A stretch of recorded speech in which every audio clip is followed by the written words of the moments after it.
Amen. Well, good morning and welcome home. Thank you. It's good to see all of you who braved mainly the parking lot. I think the roads were pretty good, so thank you for being here. Thank you, those of you who decided to stay home and join us online. We're glad that you're joining us as well, and it is good to see all of you this morning. We're continuing our series called Be Generous. We do this series every year, and as Kyle talked about last week, it's really kind of about this word that maybe sometimes we look at as just this boring word called stewardship is what we're talking about. Now, years ago, I came across this foundation that was called Make It Count. And it's a foundation that helps veterans, and it was founded in honor of a soldier who died in Iraq. And on their homepage at the time, they had this statement. It said, "Making it count is about recognizing that we have gifts and abilities that are to be used to benefit others. Making it count is about doing our best even when it is so much easier to shoot for mediocrity. Making it count is about seeing more than just ourselves and understanding the part we play in helping others see more than just themselves." Now, I don't know if the people who run this foundation are Christians or not, but there are some fundamental biblical truths about stewardship in that statement. Ultimately, stewardship is about recognizing that all the resources we have that God has given us, He has given us to use for the benefit of other people, to make it count. I love that phrase, make it count. Say that with me, make it count. I love that. That is ultimately what stewardship is about. It's recognizing that everything that we have in our lives is a gift from God, and we need to make it count. And that's what this series is about. And so last week, Kyle talked about stewarding our character, being good stewards of our character, watching how we live. Are you living in a way that honors Christ? Are you living in a way that takes into account the fact that God calls us to live a certain way in this life? Are you stewarding your character? And so today, we're talking about time, being a good steward of your time. So let me ask you a question this morning. Do you know what a futurist is? A futurist is it's not like a psychic, spiritual, like crystal ball kind of a thing. That's not what I'm talking about. A futurist is somebody who looks at trends in society and looks at trends in the culture, looks at trends in technology, and tries to forecast or make predictions about where the culture is going to be down the road. So it's not like this mystical thing. It's just looking at trends in the culture and trying to forecast our culture is going to be like this 10 years, 20 years, 50 years down the road. Well, I learned several years ago that back in the 50s and 60s, a lot of futurists were looking at trends in society, and they predicted that right now in the early 21st century, our biggest challenge would be boredom. That we would have too much time on our hands because there were, so much technology and so many things were being invented and, that were taking the labor out of everyday life. You don't have to do dishes by hand anymore. You can just throw it in the dishwasher. You don't have to you do your laundry by hand anymore. You can throw it in the washing machine. And so they were looking at all these things and saying, okay, in the 21st century, people are going to be bored because they're not going to have anything to do. Raise your hand if that describes you. A few, we'd like to know your secret. We're going to be having a seminar in the lobby when we're done here, right? Not many people today complain about having too much time on their hands. In fact, most of us spend too much time complaining about not having enough time, right? That's kind of become a mantra in our culture. I don't have time. I don't have time. And we repeat that over and over and over. But here's the thing, and this is, this steps on my toes. It may step on some of your toes too. Here's the thing. Most of us have time for the things that we want to make time for. That's the hard truth. In fact, that's a big part of what we're talking about today. The challenge isn't about having time. We all have the exact same number of hours in the day. The challenge is not about having time. It's about making time for what's most important to us. That is the challenge that we're talking about. In other words, it's about leading our calendar instead of letting our calendar lead us. Most of us let our calendar lead us. I'm guilty of this too often. And that's why we go around frazzled and exhausted because we say, I don't have time, because we let our calendar dictate to us what we're going to do instead of saying, no, I'm going to lead my calendar. And the way we do that is we set priorities and we make choices. I'm going to do this and I'm not going to do that. We lead our calendar. Leading your calendar is about setting priorities. So how can we do that? How can we set priorities? How can we lead our calendar so that we can make it count, so that we can make our time count and be generous with our time? If you have a Bible or a Bible app, turn to Ephesians chapter 5 in the New Testament. In many of Paul's letters, he spends the first part of the letter teaching theology, and then in the second part of the letter, he gets into like practical stuff, how do we apply this? And so this particular passage falls in that second part, where he's talking about some practical things that we can do, some practical instruction on how to live as a Christian. And here's what he says, starting in verse 15. He says, look carefully then how you walk, not as unwise, but as wise. This is what Kyle talked about last week. Watch how you walk. Be a good steward of your character. Be a good steward of your integrity. How you live your life matters, so give careful attention to that, Paul says. He says, walk in a way that's wise, not foolish. I heard a statement a week or two ago. This is the best statement I have heard about sin in a long time. And it's so short and simple. I heard somebody say, sin makes you stupid. I love that. It's so true. Sin makes you stupid. Sin makes you make stupid choices. Sin causes you to make foolish choices and do things that are just dumb. I won't ask for a show of hands because if we're honest, it'll be every one of us. We've all done stupid things before because of sin. And so Paul is saying, don't be stupid. Don't be foolish. Be wise and watch over your character. Watch over your integrity. Watch over your purity before God. And then Paul gives an example of how to live our lives wisely as we are watching over our character. He says, make the best use of the time, because the days are evil. Make the best use of time. Other translations say, make the most of every opportunity. It's saying the same thing.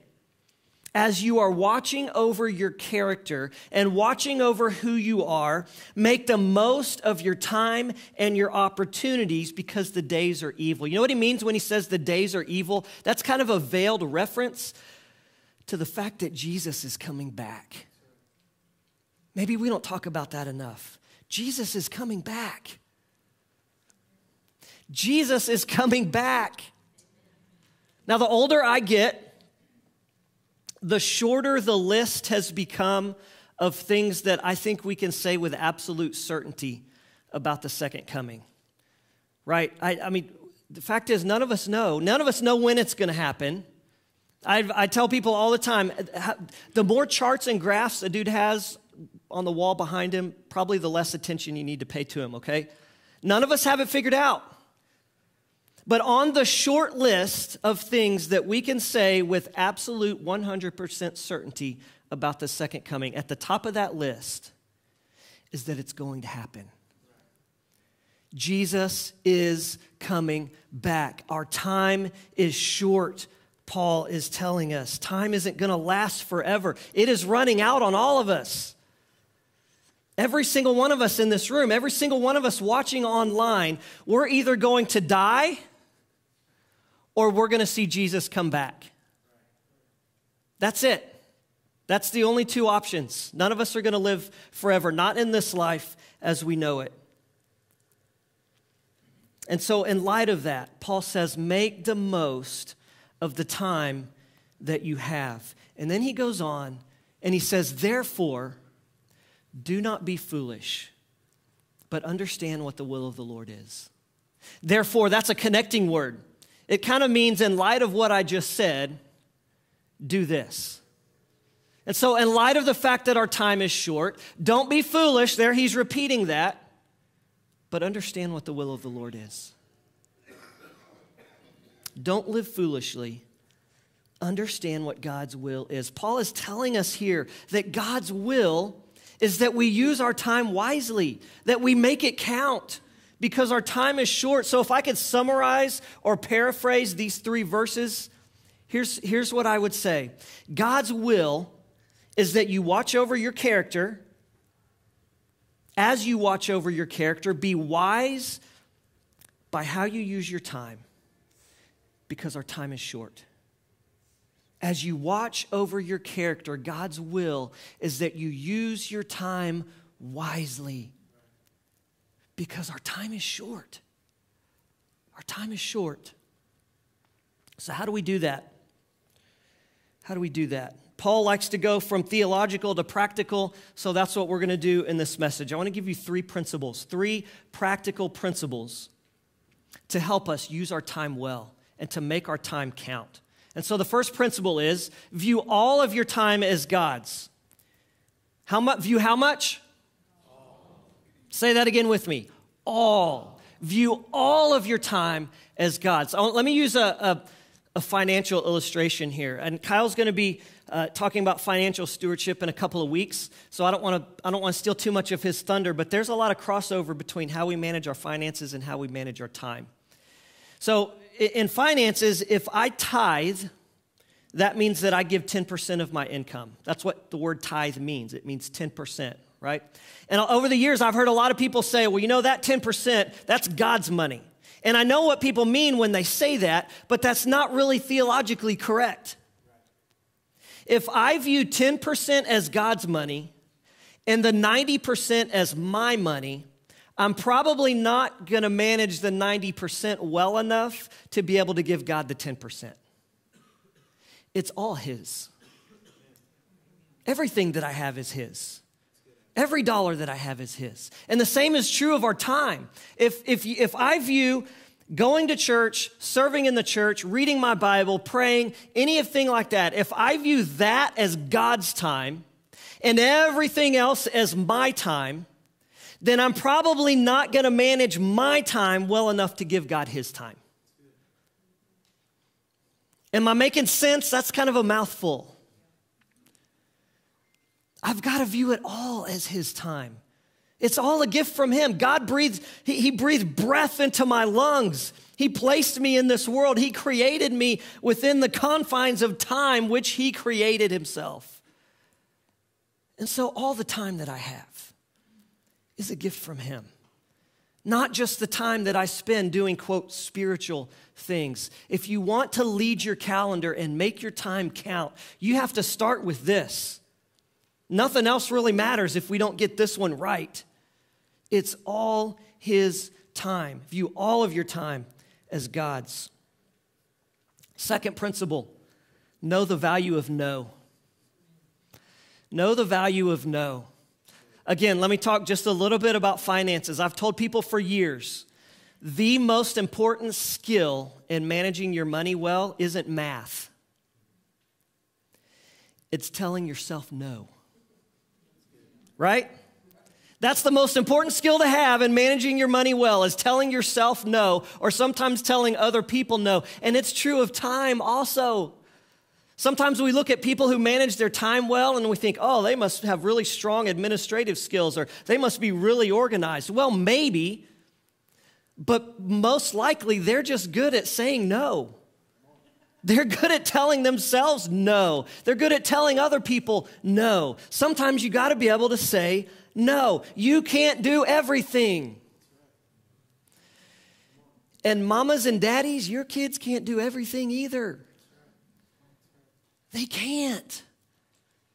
And if you say yes to every single invitation and every single activity and everything under the sun, you are going, not just for you, but for your kids, you are going to live your life burned out and worn out and exhausted. And that is not the abundant life that Jesus came to give us. You can't do everything. And sometimes you have to tell your kids, no, you can't go to your friend's house this weekend because we're going to have family time, and that's going to be a priority this weekend. And sometimes you got to tell your kids, no, you can't be involved in both sports at the same time. There's not enough evenings in the week. Sometimes you have to say no to things. That's how you make priorities and you lead your calendar. If you want to lead your calendar and make your time count, sometimes you got to say no. Sometimes you got to say no. Third principle, adopt an eternal view of time. Adopt an eternal view of time. There's a meme that's been floating around recently. Maybe you've seen it. It says this. It says there is a 0.0296% chance. I don't know if that number is right, but the principle it's talking about is absolutely right, okay? There is a 0.0296% chance that your kid will become a professional athlete. There's a 100% chance that your kid will stand before God someday. Parents, where are you investing your time and your kids' time? I'm not saying sports are bad. I love sports. My kids are involved in sport. There's some great spiritual lessons that can be taught through sports or through dance or through theater or through band or any activities that your kids are involved in. I'm not saying those things are bad, but are you helping your kids keep those things in balance? Are you teaching your kids that that's not all there is to life? Are you teaching your kids that those things do not define who they are?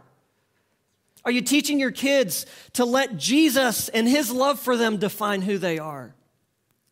Are you teaching them to pursue those activities, whatever they are, in a way that honor Christ? Are you teaching your kids that one day their bodies are going to say, I ain't doing this no more? So they better be building their lives on a more sure foundation than that. How are you spending your time? How are you spending your kids' time? Are you taking an eternal view of the things that you fill your calendar with and that you fill your kids' calendar with? Are you taking an eternal view of that? An eternal view of time also recognizes that, like we said earlier, Jesus is coming back. He is coming back. Our time on earth is short. It is messing with my mind that we just entered the year 2020. We are 2 decades into the 21st century. That is just messing with my head. I remember when I was a kid doing the math and calculating how old I would be in the year 2000 because I thought that was so cool that I would be alive for that and I'd be old enough to appreciate it. And that was 20 years ago. I was telling my boys this past New Year's Eve about Y2K. If you're not old enough to remember Y2K, you need to ask somebody. Everybody was freaking out because the whole world was going to come to an end because all the computers in the world weren't equipped to roll over to 2020. And that passed 20 years ago with not even a whimper. I remember, there's a reason I remember this. I remember when my dad turned 56. Maybe I've told you this before. And I called him and tell him happy birthday. And he said, you know, what bothers me isn't turning 56. What bothers me is that I'm only 14 years from 70. And I had a laugh at his expense, called him an old man, made some jokes, and then hung up the phone and realized at the time I was 26, and in 14 years I'd be 40, and at the time that seemed really old to me. So I had to call him back, and then he made fun of me. Yeah, that milestone passed 5 years ago. That conversation was 19 years ago.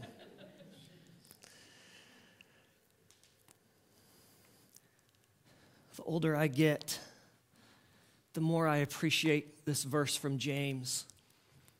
Why, you don't even know what will happen tomorrow. What is your life? Kyle talked about this verse not too long ago. You are a mist. You're a vapor. You're a morning fog that appears for a little while and then vanishes. Our time on this earth is short. And it flies by. I'm not trying to depress us today. I'm just saying that most of us, myself included, I feel like I'm saying that a lot. If this message isn't for anybody else in this room or watching online, it's for me. Most of us, myself included, need to do a better job of managing our time with an eternal view in mind. With the recognition that our time is, we don't have an unlimited supply. We do not have an unlimited supply of time on this earth. And we also need to recognize that our time on this earth isn't all there is. Are we investing our time in ways that will bear fruit into eternity? Because when this life is over, when my time on this earth is over, I'm either going to spend eternity in heaven in the presence of God, or I'm going to spend eternity in hell apart from God and all that is good. That's true of me. That's true of every one of you in this room. That's true of every one of you watching online. That's true for your kids. That's true for your friends. That's true for your coworkers. That's true for everybody you know. The time we have on this earth is not all there is. And if every bit of our time that we invest is invested in things of this earth that aren't going to last, we're missing the boat. Take an eternal view of time. Recognize that you don't have an unlimited supply of it, and recognize that this life is not all there is. So view all of your time as God's. In fact, read these with me. View all of your time as God's. Know the value of no. Adopt an eternal view of time. So with those principles in mind, I want to ask you this morning to just take an inventory of how you're doing in 3 specific areas. Now, I picked these areas not because these are the most important. I picked these areas out of cultural relevance. These are 3 areas that we struggle with a lot in our culture, okay? In fact, I'm going to say probably every person in this room, and probably just about every person watching online could stand to do better in at least one of these areas, okay? So these are not in level of importance. These are just because they are relevant, and we struggle with these in our culture today, okay? So here's the first area of self-examination. 1, how's your screen time? I know that's ironic for those of you watching online. How's your screen time?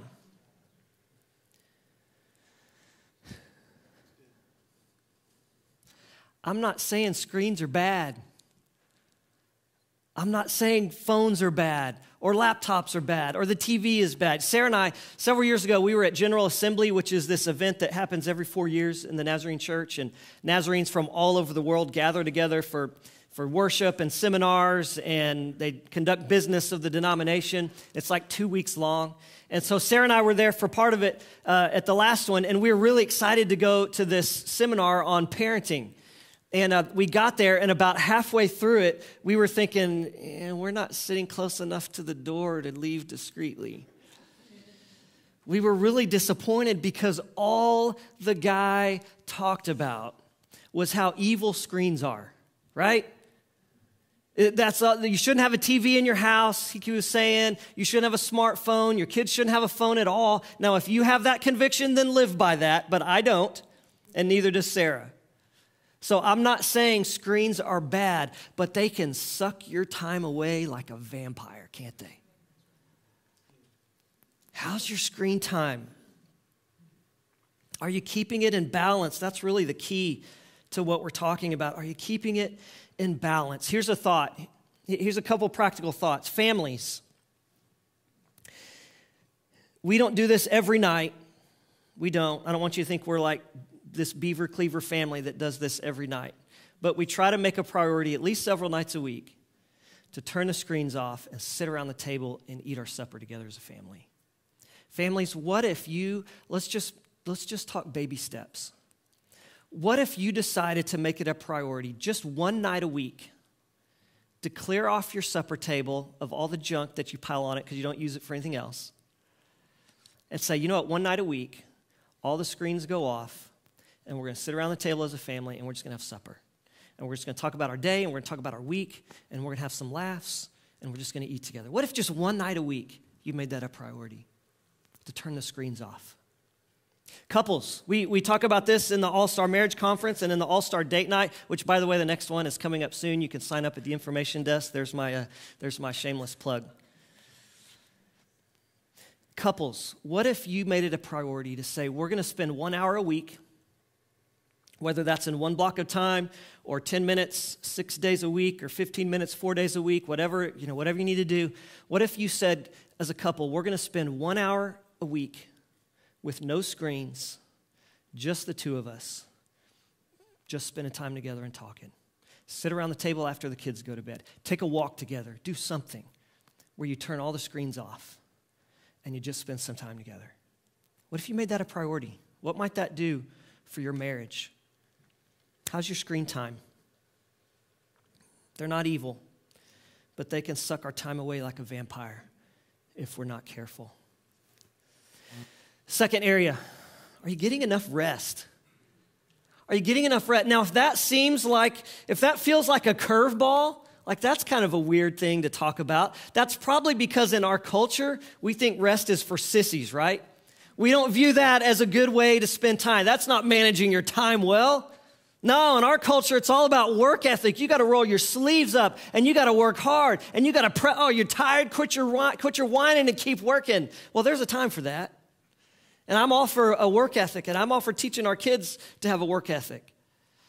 And I'm all for sometimes you just got to push through when you're tired because things need to get done. But understand, God designed our bodies to need rest. In fact, you know how important rest is to God for us? In the Old Testament, there's this place where God basically says, okay, I'm going to boil godly living down to 10 things. 10 things. We call it the 10 Commandments. And do you realize that one of the 10 things that God boiled godly living down to in the Old Testament, you realize one of those 10 things involves rest? Are you leading your calendar well enough that you can get enough rest? And I realize that's more difficult to do in different seasons of life. What's one thing that you could do? What's one thing you could do this week that would allow you just to get to bed 30 minutes earlier? One less show, one less half-hour sitcom, maybe. See, that's kind of the funny thing. Sometimes our lack of rest is directly related to our screen time, isn't it? Sarah and I, we like to watch TV sometimes before we go to bed, but we had to make a rule a while back for ourselves that, okay, if we can't start a show by such and such time, we're not going to start it, right? Because we realized, we were just tired all the time because we'd stay up. And with the magic of DVR or on demand, right? You watch one show and it ends on a cliffhanger, so guess what? You don't have to wait till next week. Let's just watch the next one. Sometimes we got to set limits for ourselves, right? And make sure that we're getting the rest that we need. So what's one thing that you could do this week that would help you get a little bit more rest? Third area, are you serving in the church? It's becoming more and more of an epidemic in our culture today. In churches across denominations, it doesn't matter the size of the church. Fewer and fewer people are giving their time to serve in the church. They're not making it a priority. Are you serving in the church? Here's the thing. If God has led you to make this your church home, then He has not done that just because this church has something to offer you. He has done that because you have something to offer this church. Are you serving? Are you giving your time in some way to the church?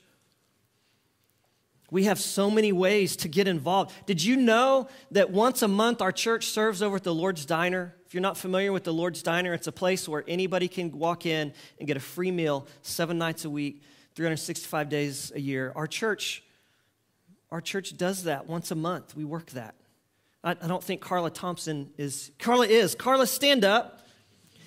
If you're interested in serving, see Carla after church, okay? She coordinates our church's part in that.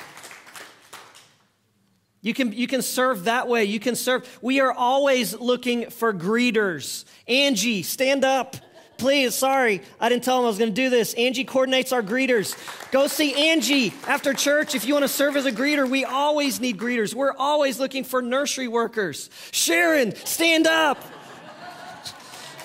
Go see Sharon. We have so many ways that you can serve. You can serve at the homestead, ages away at college retreat. So many ways you can serve. In fact, the man, the myth, the legend, Steve Enoch, our media guy, he's created this page, this tab on our church website called Give and Serve. And you can go to that tab and you scroll down and it'll give you just about every area in the church where you can serve. You can sign up right there and say, I'm interested in this area. By the way, ministry leaders, please watch for those emails and respond to those, please. We also have the Connect wall out in the lobby. Sarah is sitting right back here, and she's going to be at the Connect wall after church. We've got a couple of tablets there where she can help you navigate and go through that Give and Serve tab if you want. Get involved. Give your time to the church. And I know some people say, over the years, I've heard people say, I'd like to serve in the church, but I don't have time. And what I have found is that most people who say that, what they're really saying is, I want to serve in the church, but not badly enough to say no to something over here so that I can say yes to serving in the church. That's usually what people mean. Now, let me let a few groups of people off the hook there, okay? Over the years, for example, I've had elderly people tell me before how guilty they feel because they used to do 10 different things in the church, and now they can only do 2 or 3 things in the church. And Satan is heaping shame on them because they feel like they should be doing more. Let me tell you something. If that's you, do not let Satan heap shame on you, because the natural part of life, you're just experiencing that. You have no control over that. So if you used to do 10 things in the church and now you just don't physically have the stamina or the strength, you can only do 2 or 3 things, then you do those 2 or 3 things with all your heart. Or if you used to do 3 or 4 things in the church and now you're getting older and you just don't have the stamina and the strength to do those 2 or 3 things there, you don't really have the strength to do anything active in the church anymore, then devote yourself to being a prayer warrior for the church. That's the most important job in the church anyway. The point is, give God what you can give him. I've had single moms over the years tell me, man, I was going through my divorce and I was juggling my kids and all the legal stuff related to the divorce, and life was completely upside down. And honestly, it was all I could do just to make it to church and worship. Then you know what? That's fine. There are seasons of life where maybe serving actively isn't much of an option, but I'm going to tell you, folks, those seasons are few and far between. Most of us who say, I don't have time in the church, what we're really saying is, I want to serve, but not badly enough to say no to this thing over here. You have something to contribute. You have something to give to the church. Are you giving your time and making it count? So how's your screen time? Are you getting enough rest? Are you serving in the church? Let me close by just putting it this way. How would you manage your time differently if you knew Jesus was coming back tomorrow? Remember the eternal view of time? How would you manage your time differently? How would you manage your kids' time differently if you knew that Jesus was coming back tomorrow? Would you prioritize things differently? Would you say no to some things maybe that you're saying yes to right now? Would you say yes to some things that maybe right now you're saying no to? What might you change? What's one thing that you could change in your schedule this week to use your time more effectively? In fact, the crazier your schedule is, the more overwhelmed you probably are thinking about this. And I don't want you to be overwhelmed. So I'm just asking you to think about one area of your life and then think of one thing that you could do differently in that one area. Maybe it has to do with your family time. Maybe it's your screen time. Maybe it's resting or serving in the church. Maybe it's time with your spouse. Maybe it has to do with work. God wants us to work well at church, or at church, but he wants us to work well at work too. What's one thing maybe that you could do differently at work to use your time at work more effectively and be a better worker? That's honoring to Christ. The Bible says that. It's honoring to God. What's one area of your life? And what's one thing that you could do differently in that one area to even take a baby step to making your time count more effectively? Not just in this life, but for eternity to come. So as we close this morning, I know this is a practical message, and we might think, well, there's not a lot of deeply spiritual stuff about managing our time, but here's the spiritual thing. Really what we're talking about here isn't just how you spend the minutes of your day. What this ultimately boils down to is the level of surrender of your heart. Are you willing to surrender even your time to God? He wants every part of you. And you know what? He deserves every part of you, including your calendar. Are you willing to submit to him? Are you willing to look at how you spend your time and then submit that to him and say, God, I don't want to hold anything back from you. You don't deserve for me to hold anything back from you. You deserve it all, and I want to give it all to you, including my time. Will you surrender to God even how you spend the minutes of your day? Will you look at every minute of your day and say, God, I want to use every minute in a way that honors you, because it's all yours anyway. If you want to come this morning and pray at the altar, maybe you just want to pray a prayer of surrender and say, God, I've been holding back. I know I have.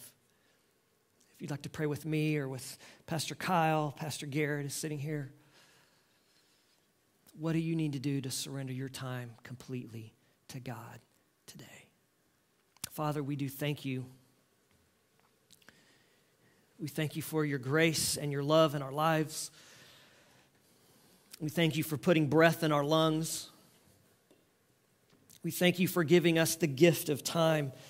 So often we look at time as an enemy, and it stresses us out and it wears us out. Help us instead to view our time as a gift from you, to be used in a way that honors you.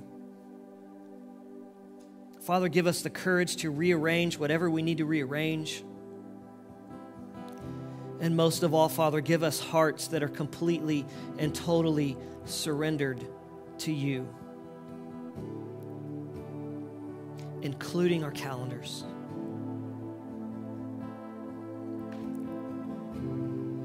We just want to honor you in everything that we do, God.